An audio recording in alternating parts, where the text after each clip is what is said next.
Cayden Henschel is the most popular wrestler in Division 2 history, right? Kaden has over 500,000 subscribers on YouTube and another 300,000 followers on Instagram. Hell, this guy has his own shoes. Fans will wait around after his matches to take a picture with him. His podcast features some of the best wrestlers in the world. Kaden worked his way all the way to the top of the rankings and became ranked #1 in Division 2. However, this past Saturday, Kaden didn't even qualify for the national tournament. So what the fuck went wrong? Lucky for you guys, I am a former Division 2 wrestler, and I wrestled the same weight class as Kaden for a time period. So let's break down if Kaden is an elite wrestler or a YouTube phony.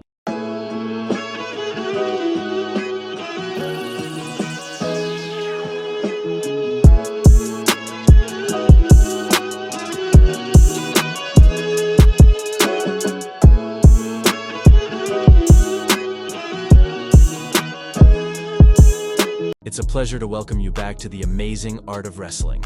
Remember to give a like and subscribe to our channel for more engaging wrestling content. Also, don't hesitate to inform us of your favorite video you'd like to see next time. Kaden would join the Wisconsin Parkside wrestling team. Kaden would be coming off of a state championship run, broadcasting his journey on his YouTube channel. Kaden's first season would be like any other freshman season. Pretty average, Kaden would have a record of 13 wins and 12 losses. However, in 2023, Kaden would jump levels, posting a record of 27 wins and only 5 losses. Also, during this season, Kaden would win his regional tournament. So Kaden went from barely above 500 to winning one of the toughest regions in Division 2. This would be a foreshadowing for Kaden, having a great regular season but becoming Ben Simmons in the postseason. For the 2023 national tournament, Kaden would get handed the 2nd seed. So his reward would be John Karayanis. I'm not going to lie, John is a dog. This would be unfortunate for Kaden due to the fact John was a returning All-American from the year prior. Fun fact, that should have been my All-American, but that's another story. Kaden would lose this match, then followed that up by losing to Tate Murdy of Upper Iowa in the blood round. So the footnote in this match is Kaden just beat Tate weeks before this blood round matchup. This would have been Kaden's biggest win of his career, but when he had to step up, he vanished.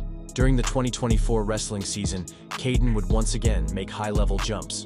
At the 2023 Midwest Classic, Kaden would finish 3rd, only losing to returning national champion Zach Donathan. This loss was a close overtime match. This is important because Midwest is the toughest tournament for Division 2 wrestlers. For Kaden to finish 3rd at the Midwest Classic tournament, he had to beat Tate, so it seemed like Kaden was going to get the monkey off his back. Fast forward to the 2024 national tournament, Kaden was seeded 4th in the field. In the first round, Kaden would knock off Jake Niffenegger. This is his actual last name. Jake was also a returning All-American. This put Kaden 1 match away from becoming an All-American. Then the wheels completely fell apart. Like deadass, you can't make this shit up. Kaden would be pinned in the quarterfinals by Ronan of McKendree in a match he was winning. Then in the blood round, Kaden would be hit by the nastiest Winn-Dixie I have ever seen in a match he was also winning. So this was right before my blood round match, and it was one of the craziest moments I have ever witnessed in person. The crowd went literally bananas. Looking at Kaden as I walked on the mat, he looked baffled as fuck. Like I kind of felt bad for him. That's how he ended his junior wrestling season. For Kaden's final wrestling season was the first year. I wasn't competing, so I could fully invest my time into being a nerd of the sport of wrestling. Kaden started this season of playing no games. Kaden was beating Division 1 wrestlers, and wrestlers ranked in the top 10 for Division 2 like clockwork. I was kinda hyped to see him turn up and reach new heights. Kaden would also join the Get Back gang by giving Ronan from McKendree 3 different ass beatings, which was impressive as hell due to the fact Ronan was ranked 2nd coming into the wrestling season. So this brings us to the 2024 Midwest Classic. Kaden would take the 1st place spot. In the finals, Kaden would beat former national runner-up Christian Smalls. This stood out to me because of 3 reasons. Number 1, my former head wrestling coach loves Christian Smalls. It is literally his favorite wrestler. This is him with his idol Mr. Smalls. Number 2, Christian is deadass like 6'2" at 141 pounds. Do you know how fucking annoying it is wrestling someone who is this tall and this long? Number 3, Christian Smalls was a 2-time All-American and a national runner-up. This is who Zach Donathan beat in the finals for his first national title. The year prior, Smalls made the move up to 149 pounds and was the #1 seed. Then he decided to pull a Kaden and not even win a match at the 2024 national tournament. During this season, Kaden would only lose one regular season match to Josh Taylor, who wasn't even the full-time starter for Central Oklahoma. So before we get into the regional tournament, let's review. At this point in time, Kaden was ranked number 1 in Division 2. Kaden beat everyone who would be in his bracket at the regional tournament, and has been pretty much lights out the entire season. So what the fuck happened at the regional tournament? So Parkside is in Super Region 5. This is one of the hardest regions in Division 2. However, his bracket was ass. The bracket only had 2 ranked wrestlers. Kaden, who was ranked number 1, and Sean Soils, who was ranked number 10. Let's break this down. Pedro Velasquez of Minnesota State Moorhead would face off against Kaden in a pretty boring match, in all honesty. In the second period of the match with 13 seconds left, Pedro would hit a low attack and take Kaden down with 1 second on the clock. This takedown would get challenged by Parkside. However, the call would stand, putting Pedro in the lead. This takedown would prove to be the difference maker in the match. Kaden would lose the match in a score 4-2. After the match, Perdo would hit the Reggie Miller celebration. In his next match, Kaden would be up against Colton Hush of Minnesota State. During this match, Kaden didn't look like the same wrestler who beat Christian Smalls and won the Midwest Classic. However, Kaden would have a costly mistake and would be put to his back in a cradle. This was an 8-point swing that would put him in a massive hole. This would happen at the end of the second period, giving Kaden only 2 minutes to make up ground. To put it simple, Kaden didn't have enough time to make a comeback.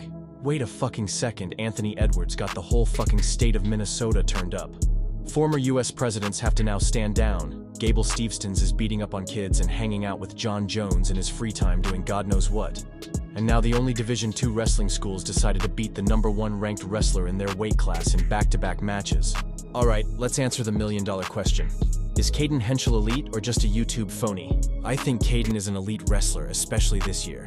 Kaden has beaten 7 former All-Americans in the last 2 years. However, I think this man has some of the worst luck in wrestling history, like the worst. Kaden has to wake up and walk under like 5 ladders.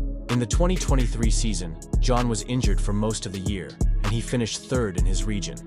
Also, John was wrestling in the semi-finals of the Super 2 region tournament, and was wrestling a guy from UNCP. Then he got caught on his back, then pinned. This is important to note because if John gets 1st or 2nd at this tournament, Kaden wouldn't have wrestled him in the 1st round. So, Kaden had to wrestle someone who is a national champion contender in the 1st round? In the blood round match, he gets beat by someone he beat in a very one-sided match weeks prior. In the next year, he gets pinned in the quarterfinals in a match he was winning. Then in the blood round again, he gets hit by a move Jason Nolf literally created. Now in 2025, if Pedro shoots that shot 1 second later, he would have most likely won that match. Then on the backside, he gets put to his back in an 8-point swing with 2 minutes left in the match. You couldn't write a better downfall for someone. So where does Kaden go now? He isn't good enough to make a world team or anything like that. So what should he do now? I think he should keep doing everything he is doing now. However, I think his ratings will suffer because he doesn't have the content of actually wrestling and getting prepared to wrestle. His podcast should become the focus point of his content. He already has big-time wrestling connections. Kaden has done a great job of growing the sport of wrestling and putting a spotlight on the sport. With that being said, the actual wrestling community hates this man. Well, at least the Division 2 wrestlers.